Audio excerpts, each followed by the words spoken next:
संयुक्त राष्ट्र में स्वतंत्र फिलिस्तीन के मुद्दे पर कॉन्फ्रेंस की गई। संयुक्त राष्ट्र महासचिव एंटोनियो गुटेरेस ने कहा कि फिलिस्तीन की स्थापना गाजा का अधिकार है और यही सही समय है। अमेरिकी खेमे के देश भी संयुक्त राष्ट्र में इस मुद्दे का समर्थन कर रहे हैं।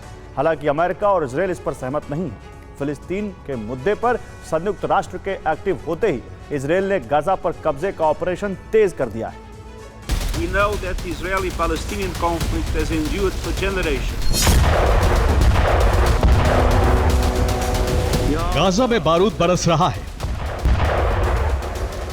और संयुक्त राष्ट्र के दफ्तर में यह बहस शुरू हो चुकी है कि अब इस समस्या के हल का सूत्र 2 स्टेट सॉल्यूशन है। दुनिया ये तय करके बैठ चुकी है कि इजरायल के पड़ोस में फिलिस्तीन को मान्यता देकर नक्शे पर जगह दी जाए। इसी बीच इजरायल ने गाजा पर कब्जे का ऑपरेशन तेज कर दिया है।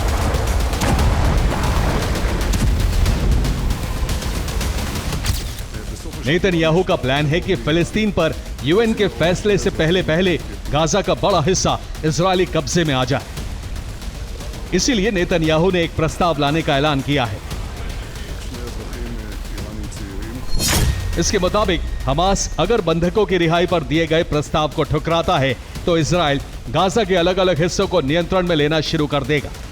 जितनी बार प्रस्ताव ठुकराया जाएगा उतनी बार गाजा का एक हिस्सा इजरायल में शामिल कर लिया जाएगा।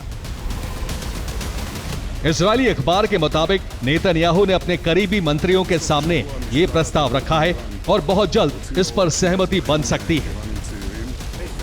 इस प्रस्ताव को ट्रंप का समर्थन भी मिल सकता है।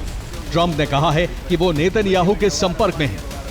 अगर इजरायली बंधकों की वापसी नहीं होती है तो भविष्य में बड़े घटनाक्रम तय हैं।